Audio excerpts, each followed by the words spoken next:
Robert T Kiyosaki के द्वारा लिखित पुस्तक रिच डैड पुअर डैड की प्रस्तावना। इसकी बहुत जरूरत है। क्या स्कूल बच्चों को असली जिंदगी के लिए तैयार करता है? मेरे मम्मी डैडी कहते थे, मेहनत से पढ़ो और अच्छे नंबर लाओ, क्योंकि ऐसा करोगे तो एक अच्छी तनख्वाह वाली नौकरी मिलेगी। उनके जीवन का लक्ष्य यही था कि मेरी बड़ी बहन और मेरी कॉलेज की शिक्षा पूरी हो जाए। उनका मानना था कि अगर कॉलेज की शिक्षा पूरी हो गई तो हम जिंदगी में ज्यादा कामयाब हो सकेंगे। जब मैंने 1976 में अपना डिप्लोमा हासिल किया, मैं फ्लोरिडा स्टेट यूनिवर्सिटी में अकाउंटिंग में ऑनर्स के साथ ग्रेजुएट हुई और अपनी कक्षा में काफी ऊंचे स्थान पर रही। तो मेरे मम्मी डैडी का लक्ष्य पूरा हो गया। यह उनकी जिंदगी की सबसे बड़ी उपलब्धि थी। मास्टर प्लान के हिसाब से मुझे एक बिग 8 अकाउंटिंग फर्म में नौकरी भी मिल गई। अब मुझे उम्मीद थी एक लंबे करियर और कम उम्र में रिटायरमेंट की। मेरे पति माइकल भी इसी रास्ते पर चले थे। हम दोनों ही बहुत मेहनती परिवारों से आए थे जो बहुत अमीर नहीं थे। माइकल ने ऑनर्स के साथ ग्रेजुएशन किया था, एक बार नहीं बल्कि 2 बार। पहली बार इंजीनियर के रूप में और फिर लॉ स्कूल से।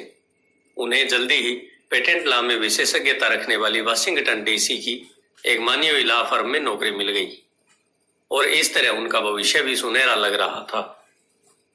उनके करियर का नक्शा साफ था और यह बात तय थी कि वे भी जल्दी रिटायर हो सकते थे।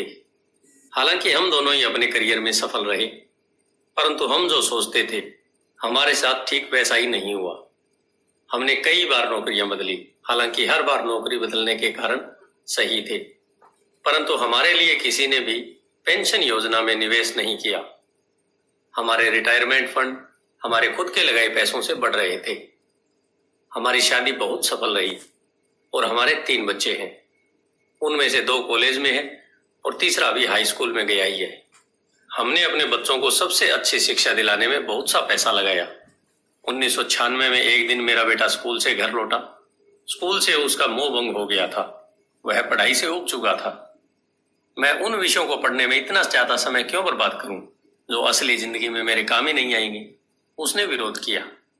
बिना सोचे विचारे ही मैंने जवाब दिया, क्योंकि अगर तुम्हारे अच्छे नंबर नहीं आए तो तुम कभी कॉलेज नहीं जा पाओगे। चाहे मैं कॉलेज जाऊं या ना जाऊं, उसने जवाब दिया, मैं अमीर बनकर दिखाऊंगा। अगर तुम कॉलेज से ग्रेजुएट नहीं होगे तो तुम्हें कोई अच्छी नौकरी नहीं मिलेगी। मैंने एक मां की तरह चिंतित और आशंकित होकर कहा, बिना अच्छी नौकरी के तुम किस तरह अमीर बनने के सपने देख सकते हो? मेरे बेटे ने मुस्कुराकर अपने सिर को बोरियत भरे अंदाज में हिलाया।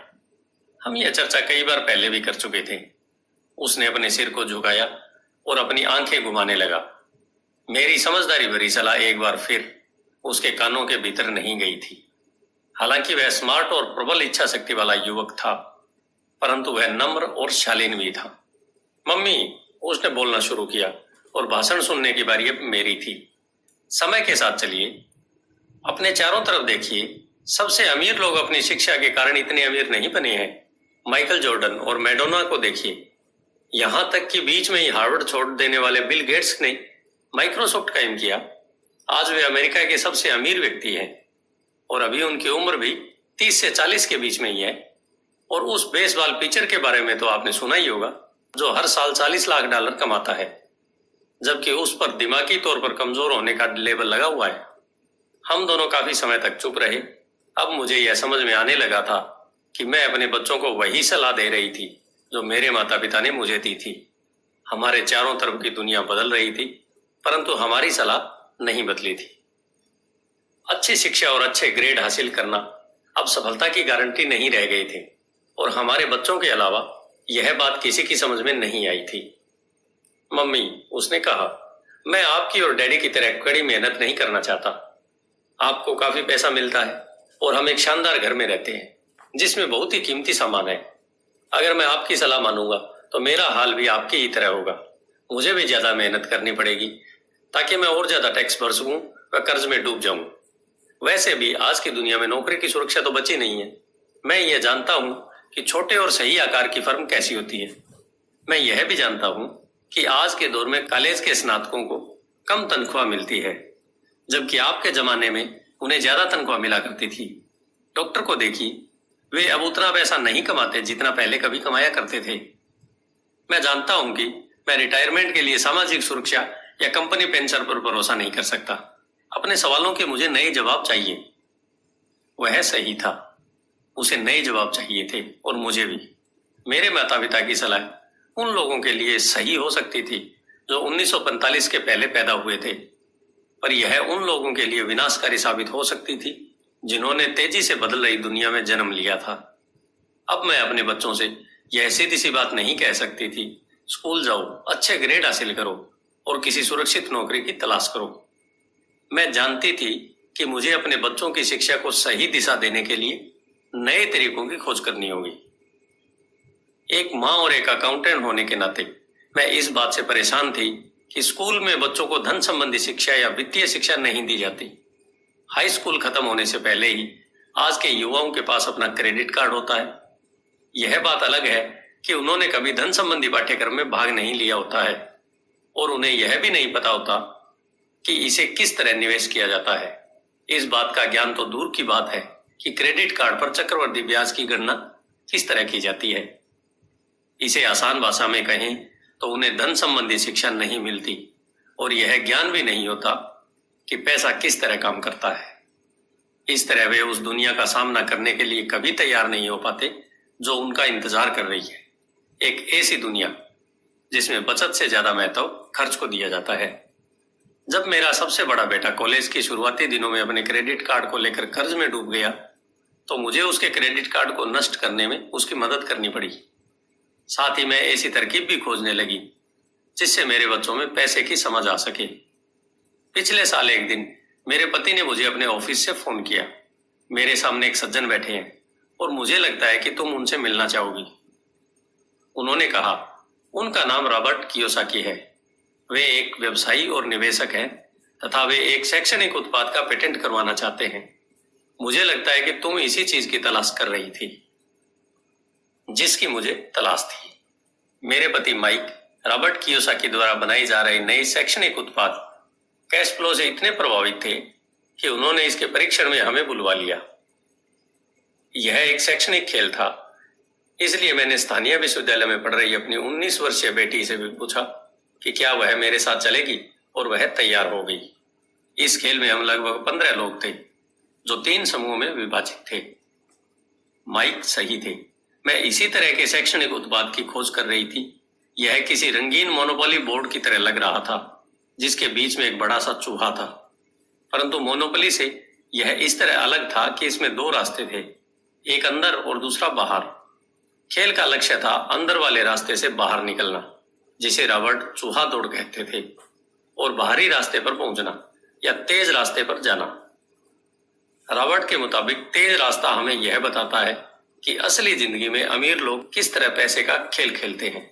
रॉबर्ट ने हमें चूहा दौड़ के बारे में बताया। अगर आप किसी भी औसत रूप से शिक्षित कड़ी मेहनत करने वाले आदमी की जिंदगी को देखें, उसमें आपको एक सा ही सफर दिखेगा। बच्चा पैदा होता है, स्कूल जाता है, माता पिता खुश हो जाते हैं क्योंकि बच्चे को स्कूल में अच्छे नंबर मिलते हैं और उसका दाखिला कॉलेज में हो जाता है। बच्चा स्नातक हो जाता है और फिर योजना के अनुसार काम करता है। वह किसी आसान सुरक्षित नौकरी या करियर की तलाश करता है। बच्चे को ऐसा ही काम मिल जाता है। शायद वह डॉक्टर या वकील बन जाता है, या वह सेना में भर्ती हो जाता है, या फिर वह सरकारी नौकरी करने लगता है। बच्चा पैसे कमाता है, उसके पास थोक में क्रेडिट कार्ड आने लगते हैं, और अगर अब तक उसने खरीदारी करना शुरू नहीं किया है तो अब जमकर खरीदारी शुरू हो जाती है। खर्च करने के लिए पैसे पास में होते हैं तो वह उन जगहों पर जाता है जहां उसकी उम्र के ज्यादा नौजवान जाते हैं, लोगों से मिलते हैं, डेटिंग करते हैं और कभी कभार शादी भी कर लेते हैं। अब जिंदगी में मजा आ जाता है क्योंकि आजकल पुरुष और महिलाएं दोनों नौकरी करते हैं। 2 तनख्वाहें बहुत सुखद लगती है। पति पत्नी को लगता है कि उनकी जिंदगी सफल हो गई है। उन्हें अपना भविष्य सुनहरा नजर आता है। अब वे घर, कार, टेलीविजन खरीदने का फैसला करते हैं, छुट्टियां मनाने कहीं चले जाते हैं, और फिर उनके बच्चे हो जाते हैं। बच्चों के साथ उनके खर्चे भी बढ़ जाते हैं। खुशहाल पति पत्नी सोचते हैं कि ज्यादा पैसा कमाने के लिए अब उन्हें ज्यादा मेहनत करना चाहिए।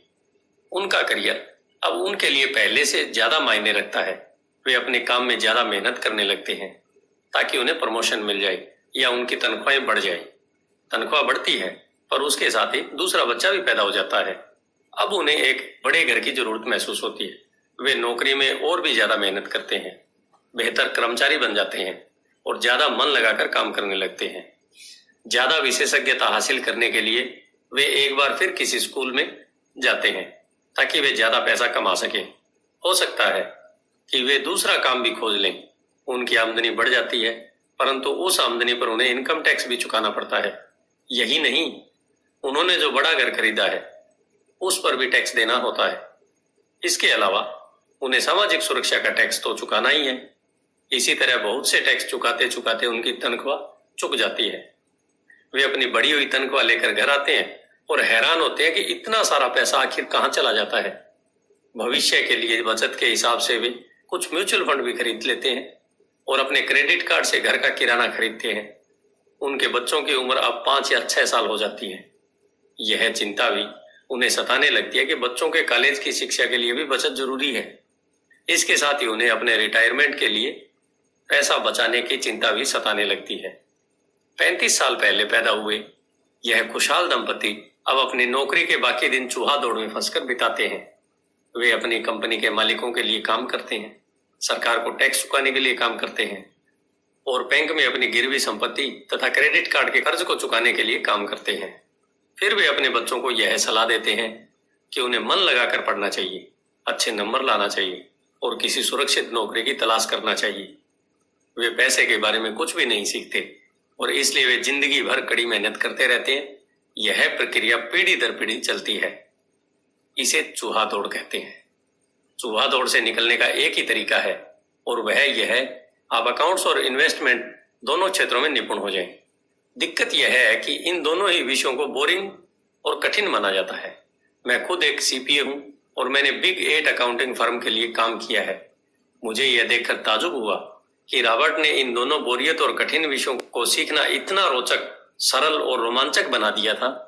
सीखने की प्रक्रिया इतनी अच्छी तरह से छुपा ली गई थी कि जब हम चूहा दौड़ से बाहर निकलने के लिए जी जान लगा रहे थे तो हमें यह ध्यान ही नहीं रहा कि हम कुछ सीख रहे थे। शुरू में तो हम एक नए शैक्षणिक खेल का परीक्षण कर रहे थे, परंतु जल्दी ही इस खेल में मुझे और मेरी बेटी को मजा आने लगा। खेल के दौरान हम दोनों ऐसे विषयों पर बात कर रहे थे जिनके बारे में हमने पहले कभी बातें नहीं की थी। एक लेखापाल होने के कारण इनकम स्टेटमेंट और बैलेंस शीट से जुड़ा खेल खेलने में मुझे कोई परेशानी नहीं हुई। मैंने खेल के नियम और इसकी बारीकियां समझाने में अपनी बेटी और दूसरे लोगों की मदद भी की। उस रोज मैं चूहा दौड़ से सबसे पहले बाहर निकली और केवल मैं ही बाहर निकल पाई। बाहर निकलने में मुझे 50 मिनट का समय लगा, हालांकि खेल लगभग 3 घंटे तक चला। मेरे टेबल पर एक बैंकर बैठा था, इसके अलावा एक व्यवसायी था और एक कंप्यूटर प्रोग्रामर भी था। मुझे यह देखकर बहुत हैरानी हुई कि इन लोगों को अकाउंटिंग या इन्वेस्टमेंट के बारे में इतनी कम जानकारी है, जबकि ये विषय उनकी जिंदगी में कितने ज्यादा अहमियत रखते थे। मेरे मन में यह सवाल भी उठ रहा था कि वे असल जिंदगी में अपने पैसे दे लेके कारोबार को कैसे संभालते होंगे। मैं यह समझ सकती थी कि मेरी 19 साल की बेटी क्यों नहीं समझ सकती, पर ये लोग तो उससे दुगनी उम्र के थे और उन्हें ये बात समझ में आनी चाहिए थी। चूहा दौड़ से बाहर निकलने के बाद मैं 2 घंटे तक अपनी बेटी और इन शिक्षित अमीर वयस्कों को पासा फेंकते और अपना बाजार फैलाते देखती रही। हालांकि मैं खुश थी कि वे लोग कुछ नया सीख रहे थे, लेकिन मैं इस बात से बहुत परेशान और विचलित थी। वयस्क लोग सामान्य अकाउंटिंग और इन्वेस्टमेंट के मूलभूत बिंदुओं के बारे में कितना कम जानते थे। उन्होंने अपने इनकम स्टेटमेंट और अपनी बैलेंस शीट के आपसी संबंध को समझने में भी बहुत समय लगाया। अपनी संपत्ति खरीदते और बेचते समय उन्हें ध्यान ही नहीं रहा कि हर सौदे में उनकी महीने की आमदनी पर असर पड़ रहा है। मैंने सोचा, असल जिंदगी में ऐसे करोड़ों लोग होंगे जो पैसे के लिए सिर्फ इसलिए परेशान हो रहे हैं क्योंकि उन्होंने ये दोनों विषय कभी नहीं पढ़े। मैंने मन में सोचा, भगवान का शुक्र है कि हमें मजा आ रहा है और हमारा लक्ष्य खेल में जीतना है। जब खेल खत्म हो गया तो रॉबर्ट ने हमें 15 मिनट तक कैश फ्लो पर चर्चा करने और इसकी समीक्षा करने के लिए कहा। मेरी टेबल पर बैठा व्यवसायी खुश नहीं था, उसे खेल पसंद नहीं आया था। मुझे यह सब जानने की कोई जरूरत नहीं है, उसने जोर से कहा। मेरे पास इन सब के लिए अकाउंटेंट, बैंकर और वकील है जिन्हें यह सब मालूम है। रॉबर्ट का जवाब था, क्या आपने गौर किया है कि ऐसे बहुत से अकाउंटेंट हैं जो अमीर नहीं है, और यही हाल बैंकर, वकील, स्टॉक ब्रोकर और रियल एस्टेट ब्रोकर का भी है। वे बहुत कुछ जानते हैं और प्राय वे लोग स्मार्ट होते हैं, परंतु उनमें से ज्यादातर अमीर नहीं होते। क्योंकि हमारे स्कूल में वह सब नहीं सिखाते जो अमीर लोग जानते हैं, इसलिए हम इन लोगों को सलाह देते हैं। परंतु एक दिन जब आप किसी हाईवे पर कार से जाते हैं, आप ट्रैफिक जाम में फंस जाते हैं, आप बाहर निकलने के लिए छटपटाते हैं। जब आप अपनी दाईं तरफ देखते हैं तो वहां आप देखते हैं कि आपका अकाउंटेंट भी उसी ट्रैफिक जाम में फंसा हुआ है। फिर आप बाईं तरफ देखते हैं और आपको वहां आपका बैंकर भी उसी हाल में नजर आता है। इससे आपको हालात का अंदाजा हो जाएगा। कंप्यूटर प्रोग्रामर भी इस खेल से प्रभावित नहीं हुआ था। यह सीखने के लिए मैं सॉफ्टवेयर खरीद सकता हूँ। बैंकर जरूर प्रभावित हुआ था। मैंने स्कूल में अकाउंटिंग सीखा था, परंतु मैं अब तक यह नहीं समझ पाया था कि इसे असल जिंदगी में किस तरह काम में लाया जाए। अब मैं समझ गया हूं, मुझे चूहा दौड़ से बाहर निकलने के लिए खुद को तैयार करने की जरूरत है। परंतु मेरी पुत्री के विचारों से मैं सबसे ज्यादा रोमांचित हुई। उन्होंने कहा, मुझे सीखने में बड़ा मजा आया। मैंने इस बारे में बहुत कुछ सीखा कि पैसा असली जिंदगी में किस तरह काम करता है और इसका निवेश किस तरह करना चाहिए। फिर उसने आगे कहा, अब मैं जानती हूं कि मैं अपने काम करने के लिए किस तरह का व्यवसाय चुनूं, और यह व्यवसाय चुनने का कारण नौकरी की सुरक्षा, उससे मिलने वाले फायदे या तनख्वाह नहीं होंगे। अगर मैं इस खेल में सिखाई जाने वाली बातें सीख जाती हूँ तो मैं कुछ भी करने के लिए आजाद हूँ, और वह सीखने के लिए आजाद हूँ जो मैं दिल से सीखना चाहती हूँ। अभी तक मुझे उस खेल को सीखना पड़ता था जिससे मुझे नौकरी पाने में मदद मिले। अब मैं यह खेल सीख जाती हूँ तो मुझे नौकरी की सुरक्षा और सामाजिक सुरक्षा की ज्यादा चिंता नहीं होगी, जैसी कि मेरी बहुत सी सहेलियों को होती है। खेल खत्म होने के बाद मुझे रॉबर्ट से बात करने के लिए ज्यादा समय नहीं मिला। हमने उसकी योजना पर आगे बातें करने के लिए बाद में मिलने का फैसला किया। इतना तो मैं जानती थी कि इस खेल के बहाने रॉबर्ट यह चाहते थे कि लोगों में पैसे की बेहतर समझ विकसित हो जाए। यही कारण था कि मैं उनकी योजनाओं के बारे में ज्यादा जानने के लिए उत्सुक थी। मेरे पति और मैंने रॉबर्ट और उनकी पत्नी के साथ अगले हफ्ते डिनर मीटिंग रख ली। हालांकि यह हमारा पहला सामाजिक मेलजोल था, फिर भी मुझे ऐसा महसूस हो रहा था जैसे हम एक दूसरे को बरसों से जानते हों। हमने पाया कि हम में बहुत सी बातें एक जैसी हैं। हमने बहुत से विषयों पर बातें की, खेलों, नाटकों, रेस्तराओं और सामाजिक आर्थिक विषयों पर। हमने बदलती हुई दुनिया के बारे में बातें की। हमने इस मुद्दे पर बहुत समय तक विचार किया कि ज्यादातर अमेरिकी कैसे अपने रिटायरमेंट के लिए बहुत कम पैसा बचा पाते हैं या बिल्कुल नहीं बचा पाते। हमने सामाजिक सुरक्षा और मेडिकेयर की लगभग दिवालिया हालात पर भी चर्चा की। क्या हमारे बच्चों को 7.5 करोड़ वृद्ध लोगों के लिए रिटायरमेंट के लिए पैसा चुकाना होगा? हम हैरान थे कि लोग पेंशन योजना के भरोसे बैठकर कितना बड़ा खतरा मोल ले रहे हैं। रॉबर्ट की सबसे बड़ी चिंता यह थी कि अमीरों और गरीबों के बीच फासला लगातार बढ़ता जा रहा है। ऐसा न सिर्फ अमेरिका में हो रहा है बल्कि पूरी दुनिया में हो रहा है। रॉबर्ट स्व शिक्षित और स्वनिर्मित व्यवसायी थे। वे दुनिया भर में निवेश कर चुके थे और 47 वर्ष की उम्र में रिटायर होने में सफल हो गए थे। वे काम इसलिए कर रहे थे क्योंकि उन्हें भी वही चिंता थी जो मुझे अपने बच्चों को लेकर सता रही थी। वे जानते हैं कि दुनिया बदल चुकी है, परंतु इसके बावजूद शिक्षा पद्धतियां बिल्कुल नहीं बदली है। रॉबर्ट के अनुसार बच्चे सालों तक दकियानुसी शिक्षा पद्धति में अपना समय गुजारते हैं और ऐसे विषय पढ़ते हैं जो उनके जीवन में कभी भी कहीं भी काम नहीं आने वाले हैं, और वे ऐसी दुनिया के लिए तैयारी करते हैं जिसका अब नामो निशान भी नहीं बचा है। आज आप किसी भी बच्चे को जो सबसे खतरनाक सलाह दे सकते हैं वह यह है, स्कूल जाओ, अच्छे नंबर लाओ और सुरक्षित नौकरी ढूंढो। उन्होंने कहा, यह पुरानी सलाह है और यह खराब सलाह है। अगर आप यह देख सकते हैं कि एशिया, यूरोप, दक्षिण अमेरिका में क्या हो रहा है तो आप भी उतनी ही चिंतित होंगे जितनी कि मैं।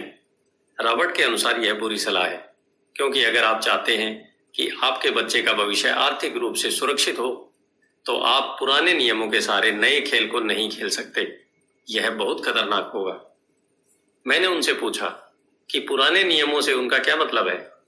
मेरी तरह के लोग अलग तरह के नियमों से खेलते हैं और आपकी तरह के लोग पुराने नियमों की लीक पर ही चलते रहते हैं। उन्होंने कहा, क्या होता है जब कोई कॉरपोरेशन स्टाफ कम करने की घोषणा करता है, लोगों को नौकरी से निकाल दिया जाता है, परिवार तबाह हो जाते हैं, बेरोजगारी बढ़ जाती है।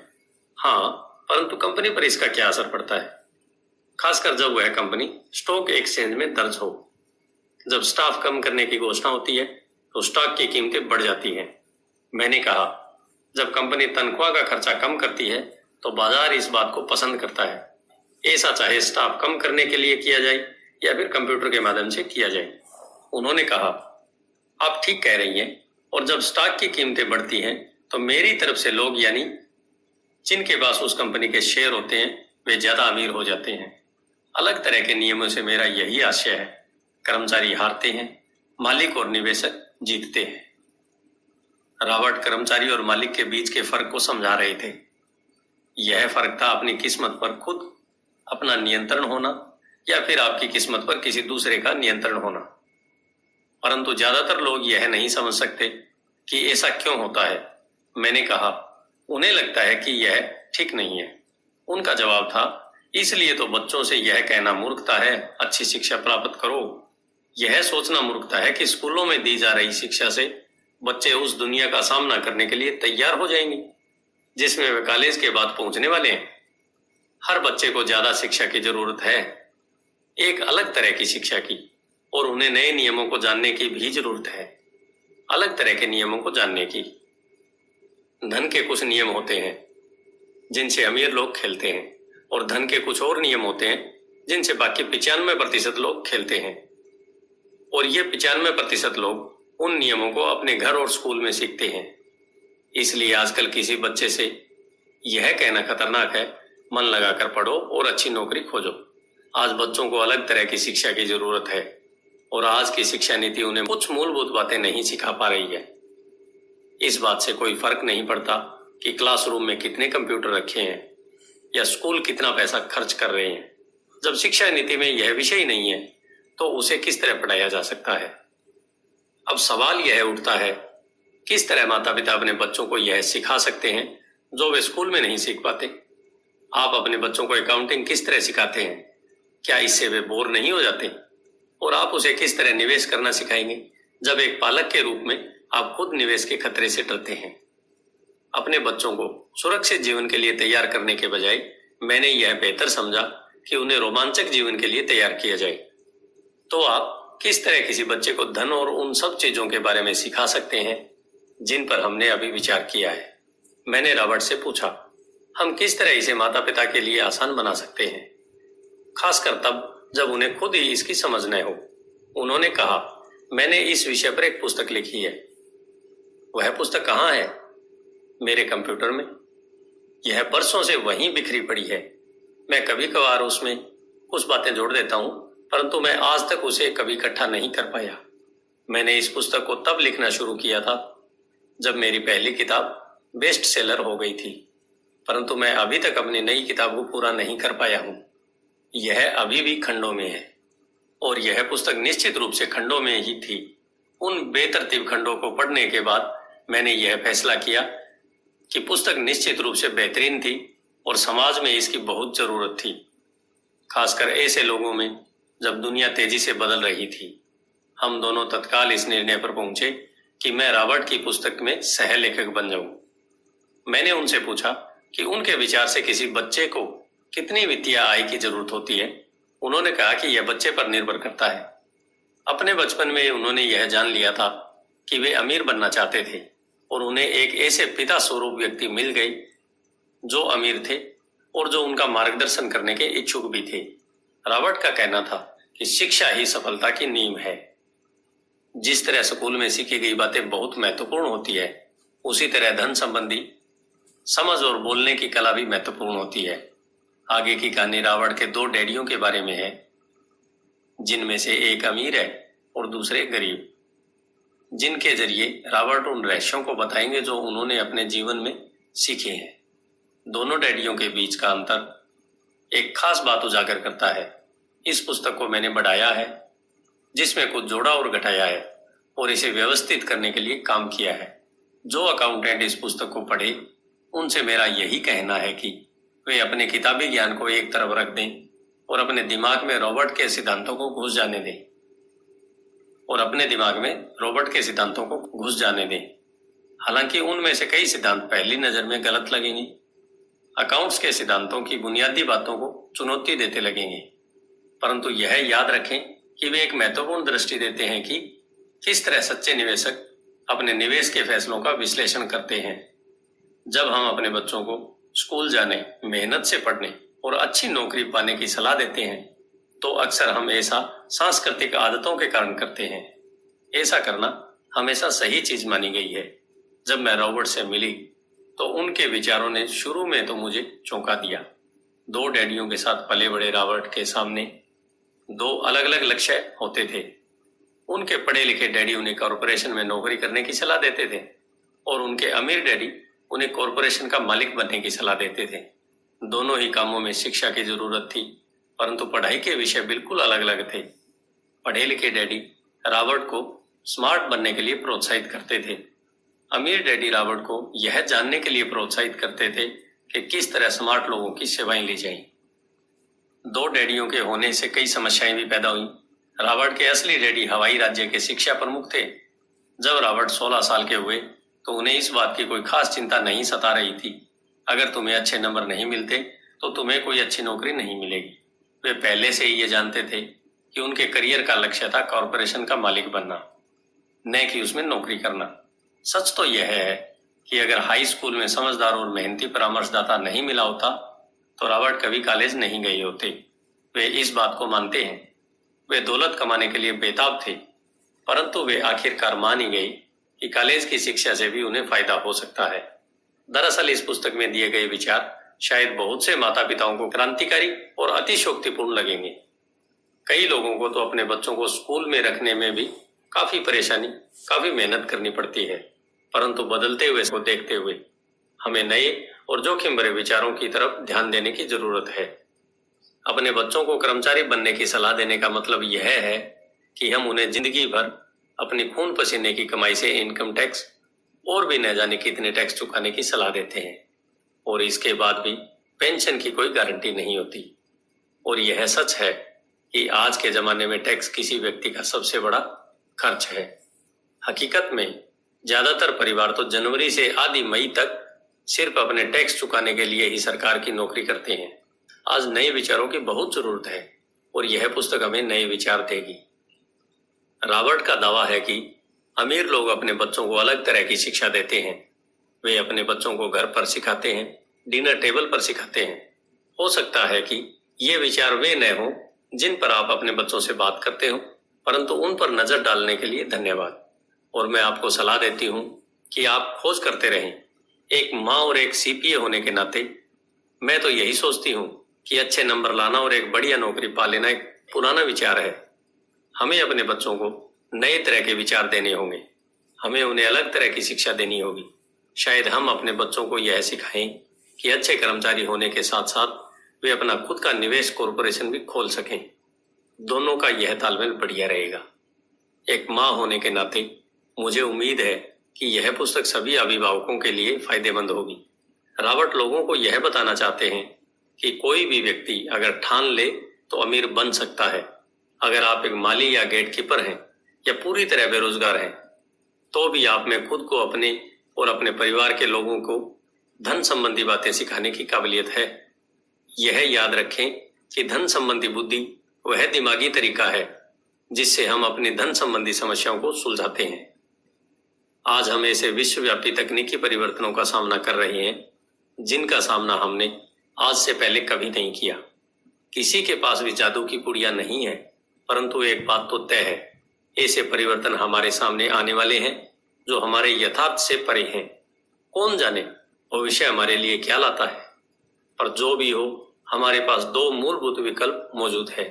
या तो हम सुरक्षा की राह पर चलें या फिर हम स्मार्ट बनकर खुद को धन संबंधी क्षेत्रों में शिक्षित करें